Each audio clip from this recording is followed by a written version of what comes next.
To say I'm shocked would be an understatement. I got up about 20 to 30 minutes ago, checked my phone, and there's a new Sword and Shield trailer. I have already watched it. It's going to be more of an analysis and a breakdown of it. So yeah, let's just get into it. Gigantamaxing changes the game in Pokemon Sword and Shield. Keep in mind, this also confirms that other leak even more. So it's basically everything on that's correct, and I'm going to stick by that, and nobody will change my mind. I'm going to be it's going to be very interesting if I'm wrong, but I'm not going to be wrong.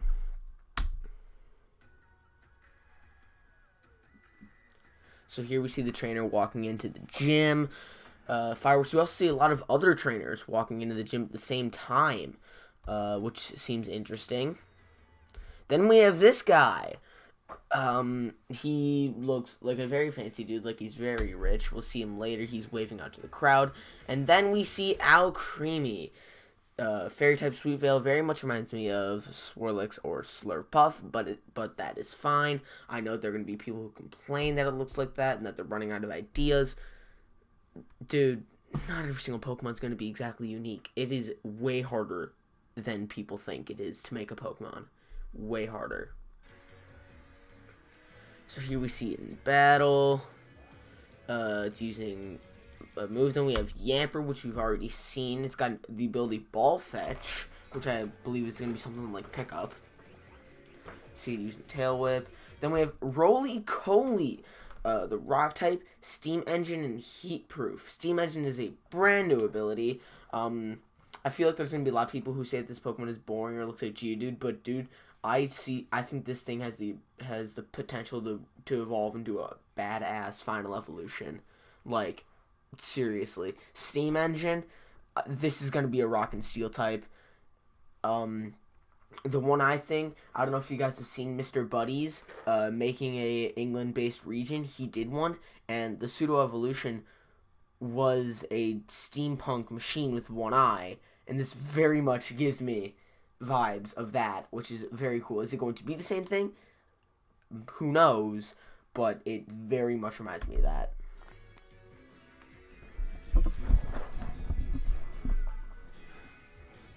Then we have Duraludon, the Steel and Dragon type, with light metal and heavy metal. You want a light Duraludon? You have one. You want a heavy Duraludon? You got one.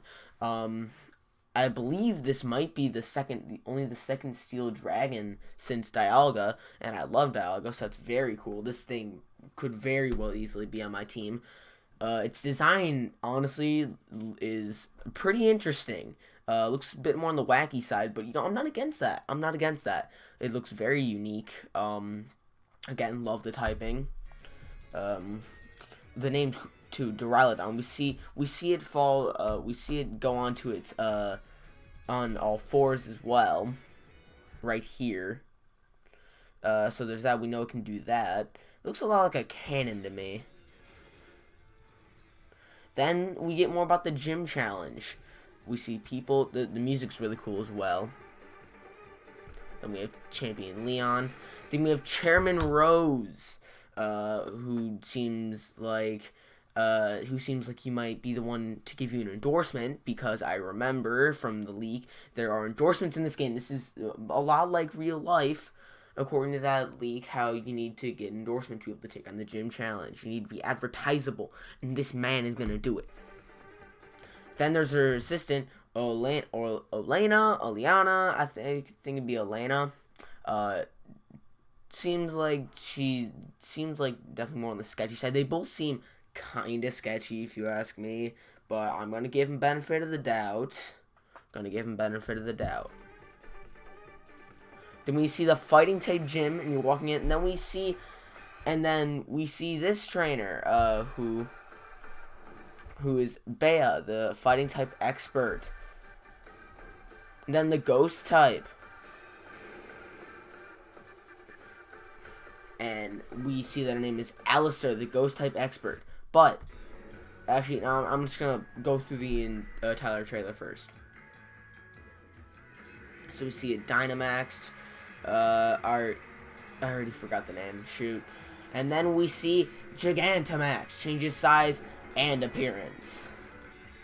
And so you can see the difference. It's a giant cake.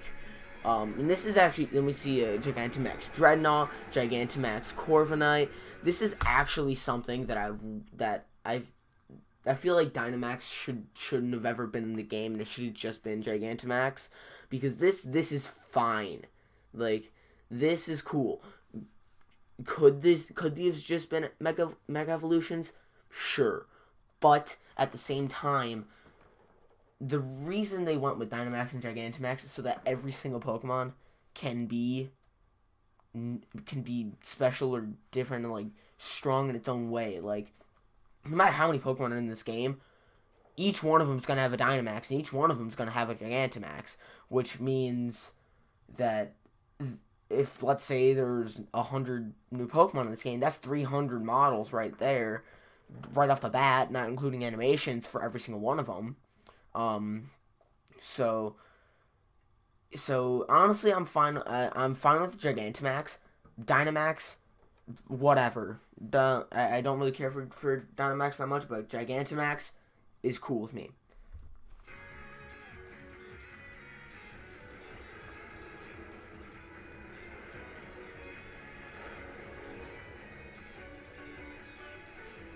Oh, Creamy, that's the name. Yeah, I just remembered.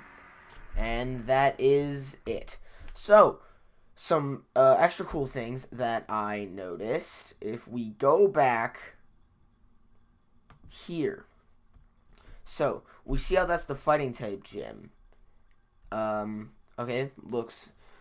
But then we go here. We see it's the same gym, but a different type. You guys all know what I'm thinking. Notice how this has Pokemon Sword next to it, and this has Pokemon Shield next to it. There are gym type variations depending on which game you get. I'm calling it right now. Those are the same gym, but in Sword it's a fighting type, and in Shield it's a ghost type, which is something I've been wanting for years. And I love that they put this. I love they put that into this game. This game, it might not be on Game Freak's or Pokemon Company's top priority, Game Freak, but like you can tell that they still put new, interesting, cool things into this game. Like they still care about this game, no matter how lazy they are. People, I feel like something that this trailer needs to do is make people forget that, okay, there's no national dex. Okay, this could be a big worry for people in the future. But we have to remember, this is still a Pokemon game. There's still so much left into it. Am I angry about the fact that they're being lazy and not putting the full Pokedex in? Yes. Yes, and that makes sense. Oh, okay? But at the same time, I'm not going to let that ruin the game for me. I don't even, on my teams, the first playthrough, I use only new Pokemon. I never use old Pokemon in my first playthrough, because why do that? I want to use the new Pokemon that they spend so much time making. And so, people need to not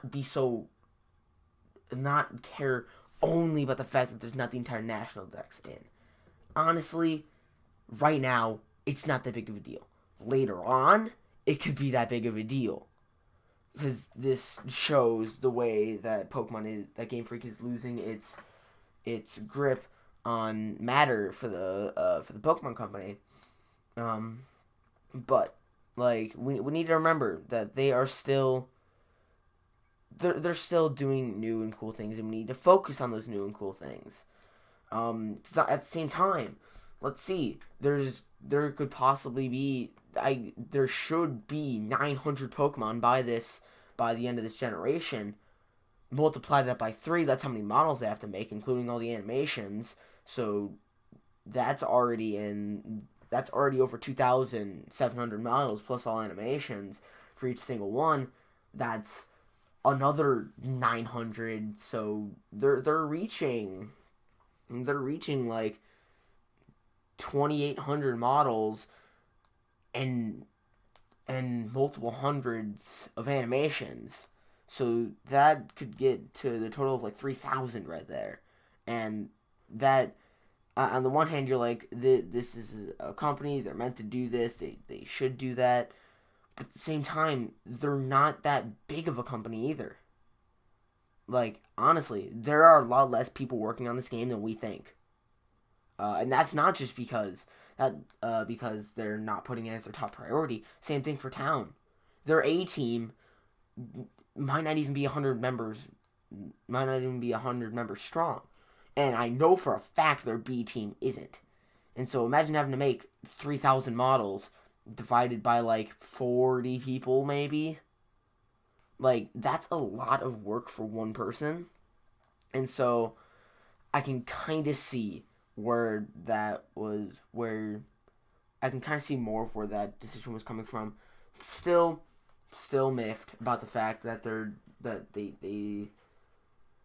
it was being more on the lazy side, and that they're just not there's still problems within Game Freak, and I still wish they would change them. But at the same time, I'm not gonna be so angry anymore. A little bit of a realization. And so yeah.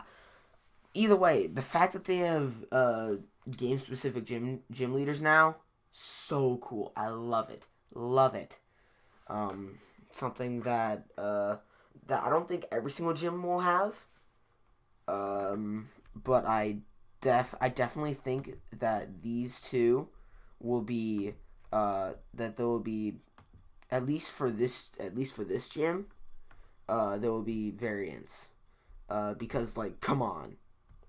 Like, look at this. They're the exact same gym. In the exact same place. Just at different angles. You cannot tell me that they're different gyms. In fact, if we were to even go to the map, if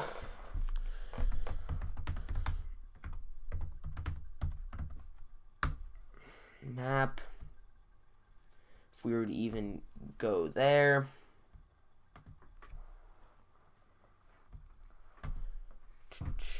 and zoom in. That's not what I meant to do. I said zoom in. Oh my god. Come on. Thank you, Google. And zoom in. Granted, it's a very blurry picture, but we could see that that's the gym right there. To me, this looks like the ghost type gym right about now. Doesn't look like there's a fighting gym right there. God! So, yeah, I think that this would be, if there are gym leader variants depending on game, it could only be that gym for all we know. Or it could be every gym. And this could just be, this could just be